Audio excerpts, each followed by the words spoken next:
जवाब तो देना होगा। मैं आप सभी का स्वागत है। मैं हूं डॉक्टर अवधेश मिश्रा। छत्तीसगढ़ की सियासत हो या देश की सियासत, गाय एक ऐसा विषय है जिसपे कई सालों से या यूं कहे दशकों से इस बात को लेकर चर्चा चल रही है कि क्या गाय को राष्ट्रीय पशु घोषित कर देना चाहिए, क्या पशु सूची से निकाल के राष्ट्रीय सूची में इसे शामिल कर दिया जाना चाहिए। इस विषय पर लगातार न केवल सियासत हो रही है बल्कि अलग अलग संगठनों के द्वारा अलग अलग बातें भी कही जा रही है, अलग अलग निर्णय भी लिए जा रहे हैं, देश हित को ध्यान में रखते हुए तमाम तरह की बातें कही जा रही है। लेकिन आज दिनांक तक इस बात पे जो है बहस छिड़ी हुई है। सबसे बड़ी बात यह है कि राजधानी रायपुर में मुस्लिम महासभा का आयोजन किया गया और मुस्लिम महासभा ने इस बात का निर्णय लिया कि गाय को राष्ट्रीय पशु का दर्जा दिलाने के लिए वो मांग करेंगे। आज इसी विषय पर चर्चा करेंगे, लेकिन उससे पहले देख लीजिए एक खास रिपोर्ट। मुख्य मुद्दा तो ये रहा कि जिस तरीके से पूरे देश में गौ तस्करी हो रही है उस पर लगाम ली जाए, लगाम लगाई जाए और गौ माता को राष्ट्रीय पशु घोषित किया जाए। ये मुस्लिम समाज पूरे देश के हर एक युवा से और हर बीजेपी के कार्यकर्ता से, कांग्रेस के कार्यकर्ता से, यहाँ तक कि देश के प्रधानमंत्री से ये मांग करता है। यही वो बयान या मांग है जिसने छत्तीसगढ़ की पूरी सियासत का ध्यान अपनी तरफ खींच लिया है। दरअसल गुरुवार को प्रदेश में मुस्लिम समुदाय की महासभा हुई। इस महासभा में मुस्लिम समाज ने गाय को राष्ट्रीय पशु घोषित करने की मांग उठाई। इसे इस तरह भी देखा जा रहा है कि मुस्लिम समाज गौरक्षा की तरफ बढ़ रहा है। पूरे मुद्दे पर सीएम विष्णुदेव साय ने दो टूक कहा कि गाय को हम माता मानते हैं और उसी तरह उनकी पूजा करते हैं। इधर पूर्व मुख्यमंत्री भूपेश बघेल ने गाय पर सियासत का मुंह बीजेपी की तरफ कर दिया। अब हम लोग तो सनातनी लोग गाय को माता मानते हैं और उस तरह से उनकी पूजा करते हैं।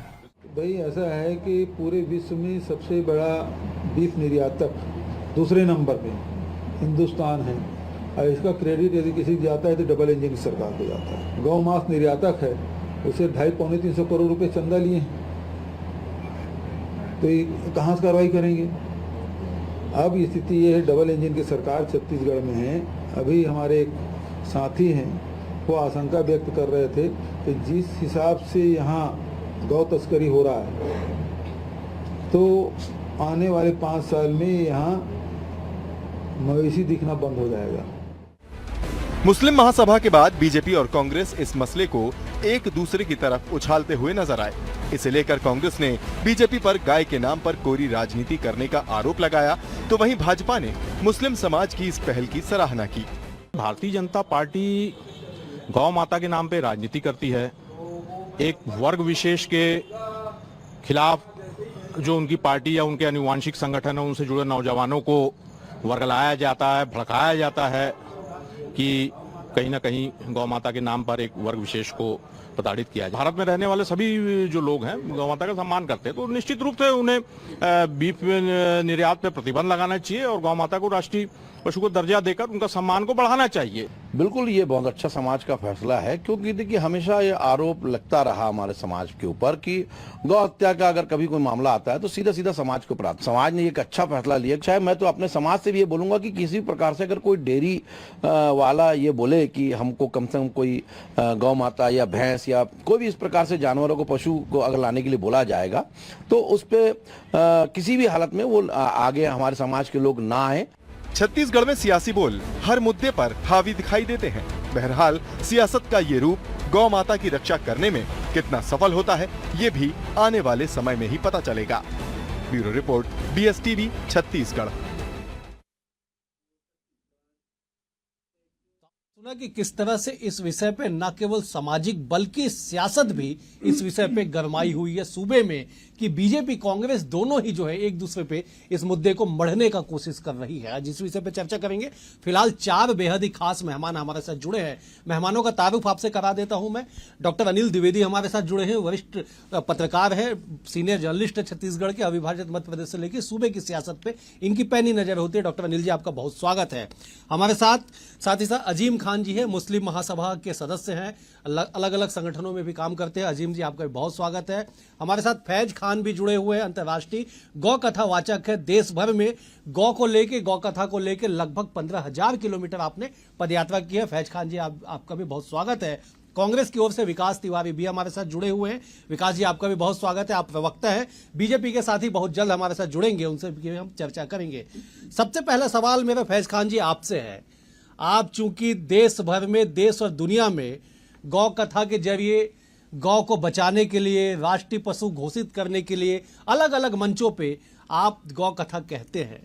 आज जो छत्तीसगढ़ में राजधानी रायपुर में मुस्लिम महासभा ने एक निर्णय लिया कि गाय को राष्ट्रीय पशु का दर्जा दिलाया जाना चाहिए, प्रधानमंत्री तक से सरकारों से इन्होंने मांग की है। कैसे देखते हैं इस निर्णय को और क्या इसका असर होगा? फैज खान जी।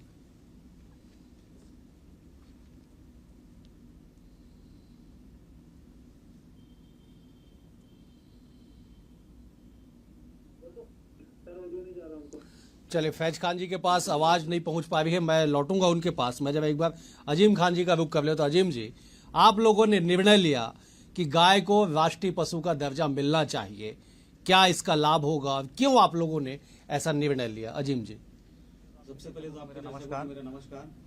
देखिए, मैं ये बताना चाहता हूँ कि काफी समय से हम देखते आ रहे हैं कि मुस्लिमों के नाम पर में जो है गौ तस्करी या कोई भी चीजें हो, उसमें अगर कुछ गलत होता है तो उसमें वहां पर मुस्लिम नाम आ जाता है। जैसे आप अगर बीफ की जो एक्सपोर्टिंग की अगर बात करें तो अल कबीर जैसा नाम रखा जाता है जो एक मुस्लिम नाम पर होता है। तो कहीं ना कहीं जो है मालूम है इस गाय के नाम पर में जो है मुसलमानों को टारगेट किया जा रहा था। और अभी हाल ही में जो है इतनी बड़ी घटना घटी है। हमारे छत्तीसगढ़ एक बहुत ही शांति प्रिय प्रदेश रहा है, जिसमें एक आरंग में इतनी बड़ी घटना घटी जिसमें 3 युवकों की जान चली गई और उस पर भी सिर्फ आरोप यही था कि वो गाय तस्करी कर रहे थे, जबकि वो एक ड्राइवर थे और एक खलासी थे। उनका इससे कहीं कोई लेना देना नहीं था, वो तो एक ड्राइवर थे।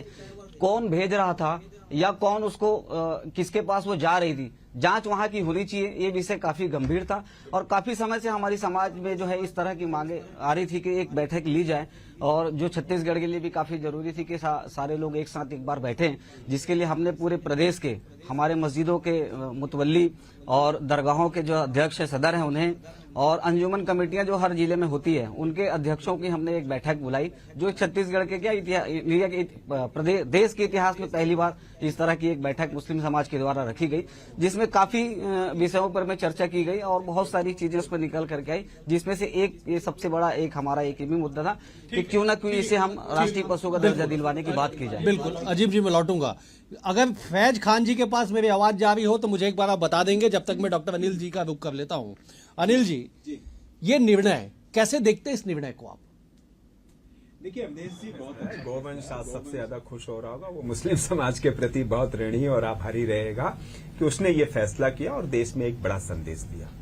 मैं आपको बताऊं कि 90% बल्कि ज्यादा ही होगा, 90% से ज्यादा मुस्लिम परिवार गायों का बहुत सम्मान करते हैं। वहां बकरियां जरूर, बकरियां और बकरे जरूर शहीद कर दिए जाते हैं, वहां उनकी कुर्बानी जरूर होती है, लेकिन वो गाय की नहीं देते। वो जानते हैं कि गाय से दूध मिलेगा, गाय से गोबर मिलेगा, कंडे मिलेंगे। और बताऊं मैं आपको, शरीर को जिंदा रखने के लिए अन्न चाहिए, लेकिन बंधुवर अन्न खेतों से मिलेगा और खेतों में सिर्फ गाय चलेगी, बैल चलेगा। वहां आप बकरी नहीं जोत सकते, वहां आप शेर नहीं जोत सकते। खेतों में जो काम आएगी वो गाय है। हमारे एक बहुत वरिष्ठ पत्रकार है गिरीश पंकज जी, अवधेश जी आपको जानकारी होगी कि गिरीश पंकज जी ने तो गाय पर बहुत बड़ा उपन्यास लिख दिया, गाय की आत्मकथा, 550 पेज का उपन्यास, और पूरे देश में बड़ा चर्चित में रहा। तो गाय का महत्व क्या है ये गिरीश पंकज जी का उपन्यास बताता है और हमारे वेद बताते हैं, जो दुनिया के सबसे प्राचीनतम ग्रंथ है। यजुर्वेद में कहा गया है कि समुद्र से बड़ा ज्ञान है और पृथ्वी से बड़े इंद्र हैं, लेकिन इस सृष्टि में कलयुग में गाय से बड़ा और पवित्र कोई जानवर नहीं है, और गाय ही वो। बिल्कुल मैं लौटूंगा एक बार। मैं एक बार फैज खान जी का रुख करता हूं, शायद मेरी आवाज उन तक पहुंच रही हो। फैज खान जी, आपका बहुत स्वागत है BSTV में। आपसे हम ये समझना चाहेंगे कि आप देश भर में घूम के गौ कथा की अलग जगाते हैं। लगभग 15,000 किलोमीटर आपने साहब पैदल नाप लिया पूरे भारत को, हर कोने में आप चले गए, मंदिर मस्जिदों में आप जाके रात गुजारे, लेकिन आपने एक अलग ही पहचान बनाई है। छत्तीसगढ़ नहीं, देश के इतिहास में पहली बार ऐसा हुआ कि मुस्लिम महासभा का आयोजन किया गया और यह निर्णय ले लिया गया कि गाय को जो है राष्ट्रीय पशु का दर्जा दिलाने के लिए लड़ाई लड़ी जाएगी। फैज खान जी, कैसे देखते हैं इसे आप? ये देखिए कि मुस्लिम महासभा ने ये जो काम किया है ये हमारे लिए बहुत अच्छी बात है, क्योंकि मुस्लिमों के पास लीडरशिप नहीं है। सिखों के पास लीडरशिप है, ईसाइयों के पास है, जाटों के पास है, तमाम ब्राह्मणों के पास, ठाकुरों के पास, दलितों के पास, सबके पास है। भारत में मुस्लिमों के पास एक लीडरशिप नहीं है।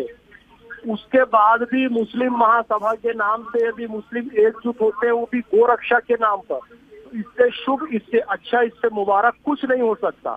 और जबकि एक लिंचिंग वहां पर हुई है छत्तीसगढ़ में ही, वहां पे कुछ लोगों की हत्या हुई है, उसके बाद मुस्लिम समाज का आक्रोश जिस रूप में आना चाहिए था, नकारात्मक, जो लोग सोचते थे ये नकारात्मक आएगा, लेकिन सकारात्मक आया और मुस्लिम महासभा इकट्ठी होकर ये कहती है कि गाय को राष्ट्रीय पशु का दर्जा दिया जाए। बहुत सुंदर है, ये स्वतः स्फूर्त है कि मुस्लिम समाज के अंदर की जो सोच है वो ये निकल कर आई है, खुद से मुस्लिम आगे बढ़कर आए कि गाय को राष्ट्रीय पशु का दर्जा दिया। बहुत पहले से कह रहे हैं कि गौ माता राष्ट्र माता।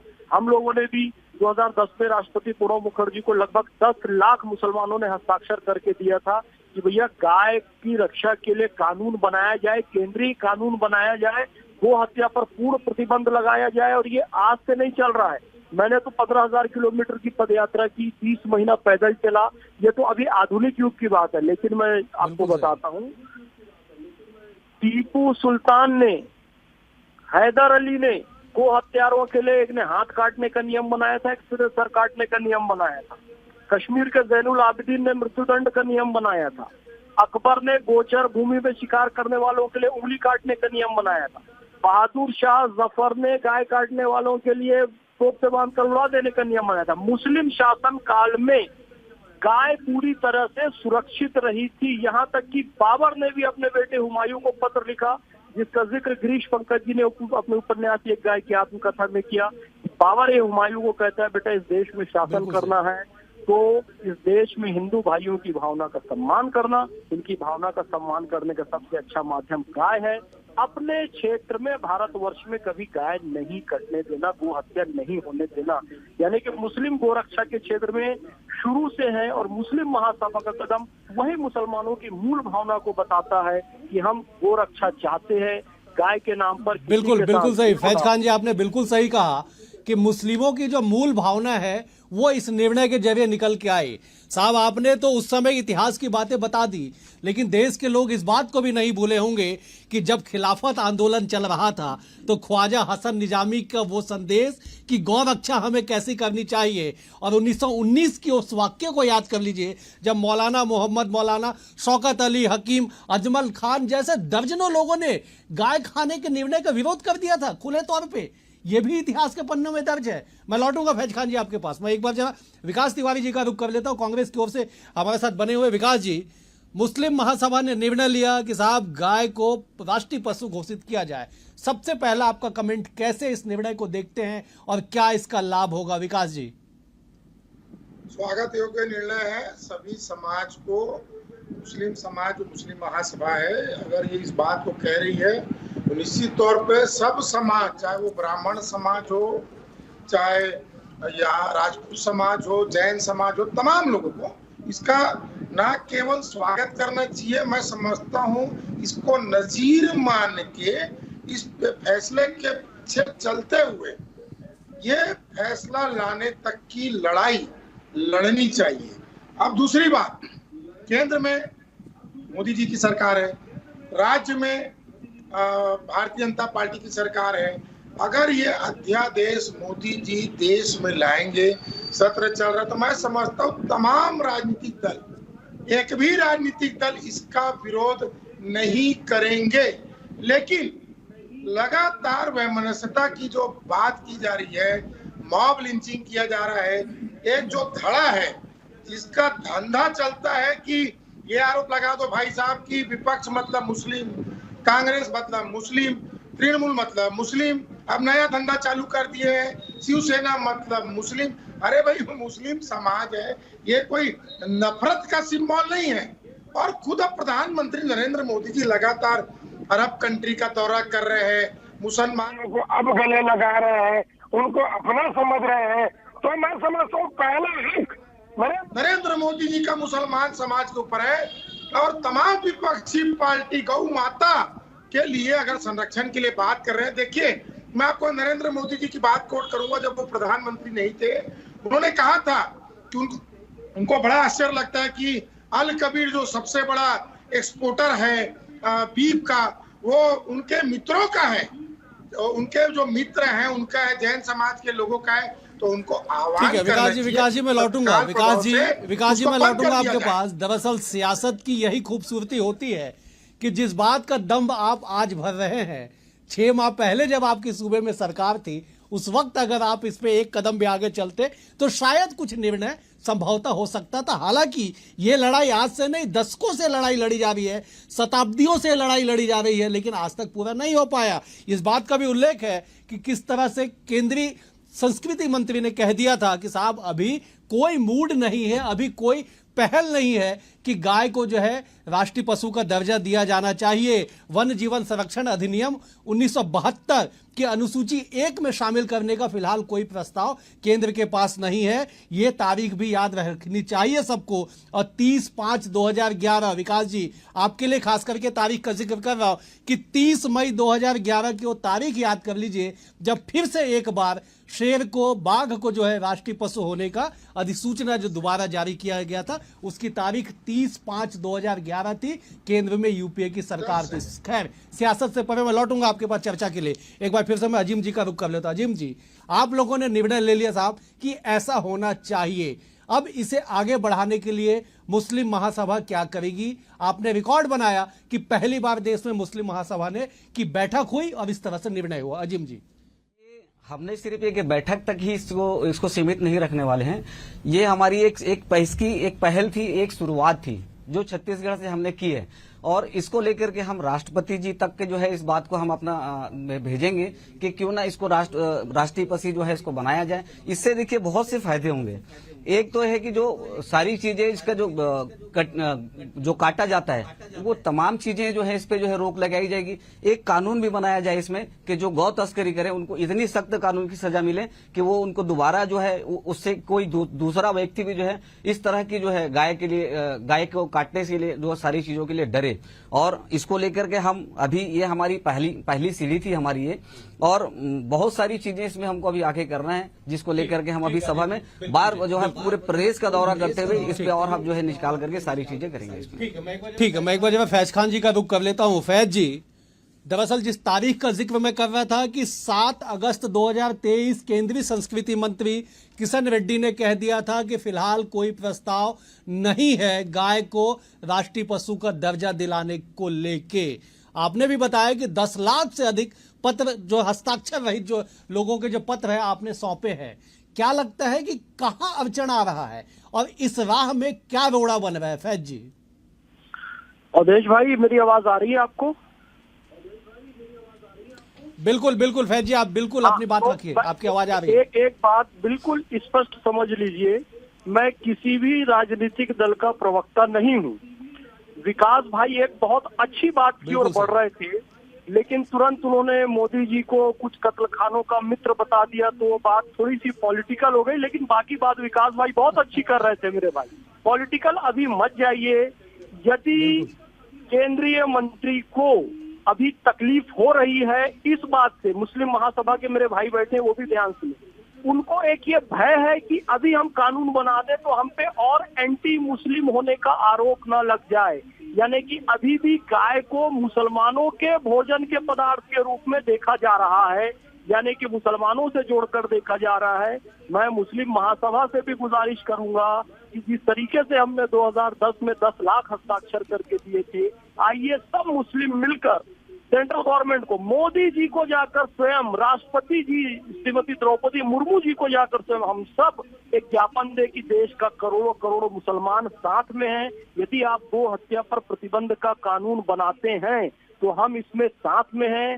ये तुष्टीकरण की राजनीति की मुस्लिम नाराज हो जाएगा, मुस्लिम वोट बैंक खिसक जाएगा, इस बात से आप ऊपर उठ जाइए, चाहे सरकार किसी की भी हो। यदि भूपेश बघेल जी ने अच्छा काम किया तो हमने उसकी भी तारीफ की थी, और भाजपा सरकार जहां जहां गौ माता के लिए अच्छा काम कर रही है हम उनकी भी तारीफ कर रहे हैं। और अभी की जो भाजपा सरकार है छत्तीसगढ़ की, हम उनसे भी निवेदन करते हैं कि गोबर, गोमूत्र और गो रक्षा के लिए जो कुछ भी सकारात्मक पहल हो सकती है वो जरूर की जाए। मुस्लिम इसमें पूरी तरीके से साथ है। ये अवधेश भाई, आपके चैनल में ये बात सिद्ध हो चुकी है, मुस्लिम महासभा ने कार्यक्रम करके सिद्ध कर चुका है कि हमारी भावना पवित्र है। राजनीति करने वाले मुसलमानों को न घसीटे हैं, क्योंकि सनातन शास्त्रों में स्वयं कहा गया है कि गो हत्या का दोषी केवल गाय की गर्दन पर छुरी चलाने वाला नहीं होता है, जो गाय को काटने की नियत से बेचे वो भी है, जिस पुलिस थाने से गाय पार होती है वो भी है, जिस राजा के शासन में गो हत्या होती है वो भी है। सनातन शास्त्रों में कहा गया है। तो केवल मुसलमानों के नाम से इस कानून को रोके रखना ये गलत है। हम मुस्लिम भाई साथ हैं। मैं इस आपके पवित्र लोग बिल्कुल सही फैज जी, आपने बिल्कुल सही कहा। मैं अनिल जी आपका रुख करता हूं। बेहद गंभीर बात फैज जी ने कही कि साहब आप अगर बिल ले आएंगे, अध्यादेश ले आएंगे तो एंटी मुस्लिम एस्टेब्लिशमेंट की ओर एक कदम जो है सियासत में बढ़ जाएगा। लेकिन हमें इस बात का भी जिक्र करना होगा अनिल जी कि ज्योतिष पीठाधीश्वर शंकराचार्य अभी मुक्तेश्वरानंद जी अभियान चला रहे हैं गाय को राष्ट्रीय पशु का दर्जा दिलाने के लिए। नहीं हो पा रहा धरातल पे। बिल्कुल अभियान चलाना चाहिए। और अभी मुक्तेश्वरानंद जी क्यों, देश के चारों शंकराचार्यों को इस देश में आह्वान करना चाहिए कि हम गौ पालन सेंटर शुरू कर रहे हैं, उसके लिए आप आर्थिक मदद कीजिए, पूरा हिंदू समाज करेगा और ये गौवंश के लिए बहुत अच्छा होगा। लेकिन मैं सवाल ये होगा जो फैज साहब ने कहा कि 75-76 साल हो गए, आज देश में गौ वंश को राष्ट्रीय पशु या बचाने के लिए कानून क्यों नहीं बनाया जा सका। राष्ट्रपिता महात्मा गांधी थे, गाय का सम्मान करते थे। नेहरू जी थे, उन्होंने भी गाय का सम्मान किया। नरसिम्हा राव तो बगैर गाय का मस्तक छुए अपने घर से निकलते नहीं थे, उनकी आत्मकथा में जिक्र है। लेकिन इंदिरा गांधी, जिन्होंने 1971 का चुनाव लड़ने के पहले करपात्री महाराज से आशीर्वाद लेने गई, उन्होंने बोला कि मैं जीतूंगी तो इस पर कानून बनाऊंगी गौरक्षा। लेकिन जीतने के बाद वो उससे मुकर गई। करपत्री महाराज ने प्रदर्शन किया संसद में, वहां पर पुलिस की गोलियां चली और दर्जनों संतों की वहां पर मौत हो गई। वहीं पर करपात्री महाराज ने उठा करके फिर श्राप दिया और उसके बाद आप देखिए कि देश में एक नई बहस चल पड़ी। मैं लेकिन इसके विपरीत एक बात कहना चाहूंगा कि वही भूपेश बघेल जी भी मुख्यमंत्री थे। देखिए उन्होंने कितना अच्छा गौपालन योजना चलाई, गौठान शुरू किया ताकि गौवंश की रक्षा हो सके और इससे समाज और देश का भला हो सके। ठीक है, मैं लौटूंगा आपके पास। मैं एक बार विकास जी का रुख कर लेता हूं। विकास जी, ये बात बिल्कुल सही है कि सदियों से साहब ये अभियान चलाया जा रहा है। मेरा निवेदन आपसे कि गैर राजनीतिक आप जवाब दीजिएगा। आप बड़े विद्वान प्रवक्ता है, विद्वान आप नेता है, जब गैर राजनीतिक जवाब दीजिएगा कि Indian council of social research की फेलो डॉक्टर नाजिमा परवीन कहती है कि साहब संवैधानिक सभा जो 1948-49 में हुई थी उसमें इस विषय को लाया गया था और यह कहा गया था कि बहुसंख्यक मुस्लिम, मतलब जो मुस्लिम है अधिकांश संख्या में, चाहते थे कि हिंदुओं के मौलिक अधिकार में गौ रक्षा को शामिल किया जाए। लेकिन उस वक्त इसे राज्यों का विषय कह के टाल दिया गया था। वो टालना 2024 का टालना, क्या आपको लगता है कैसे रास्ता प्रशस्त होगा विकास जी? देखिए, अब पिछली बातों में जाए कि 48 में क्या हुआ, तो करपात्री जी महाराज का क्या हुआ, तो उधर का क्या हुआ, इधर का क्या हुआ। आप राजनीतिक जवाब मत दो, सामाजिक जवाब दो। सीधी सपाट बात यह है कि फैज भाई के बहुत अधिक निकटता आरएसएस के नेताओं से है। अनिल भैया भी बहुत सारे आरएसएस भाजपा नेताओं को जानते हैं। मोदी जी को वो ट्वीट करते हैं, मोदी जी उनको सुनते हैं। कहाँ 48, 50, 58 करपात्री जी महाराज लगा रहे हो? अभी शासन किसका है? आरएसएस का है। अभी शासन किसका है? मोदी जी का है। अभी विष्णु देसाई कौन है? आरएसएस के स्वयं सेवक है। मैं कांग्रेस का प्रवक्ता होने के नाते इस बात से सहमत हूं कि अब बनना चाहिए कानून। आप कहाँ 48, 50 शराब बदुआ कहाँ जा रहे हैं हम लोग? डिबेट कहाँ जा रहे हैं? विकास जी, आपकी बात रिपीट हो रही है। आपकी बातें आ गई कि डबल इंजन की सरकार है साहब, इस पे पहल हो जाना चाहिए। मैं एक फाइनल कमेंट के लिए फैज जी का रुख करता हूं। फैज जी, संक्षेप में आपका फाइनल कमेंट चाहूंगा। जितने सालों की लड़ाई आप लोगों ने लड़ी, क्या लगता है ये लड़ाई अंजाम तक पहुंचेगा जल्द? फैज जी संक्षेप में जवाब दीजिएगा, हम समापन की ओर है। बेशक बेशक बेशक। गावो विश्वस्य मातरः, वेद में कहा गया। पैगंबर हजरत मोहम्मद सल्लल्लाहु अलैहि वसल्लम ने फरमाया, गाय का दूध शिफा है, गाय का घी दवा है, इसका मांस बीमारी है। सभी धर्मों में गाय को सम्मान की नजर से देखा गया है। हमारी ये तपस्या जरूर सफल होगी। ये देश गो हत्या से मुक्त होगा, इस संकल्प के साथ हम काम कर रहे हैं। चलिए, बेहद बेहद शुक्रिया फैज भाई आपका। आप दिल्ली से हमारे साथ जुड़े, आपका बेहद शुक्रिया। विकास तिवारी जी आपका भी शुक्रिया। अनिल जी आपका भी शुक्रिया। अजीम जी आपका भी शुक्रिया। कुल मिला के ये कि गौ हत्या, गौ तस्करी और उसके आड़ में मॉब लिंचिंग।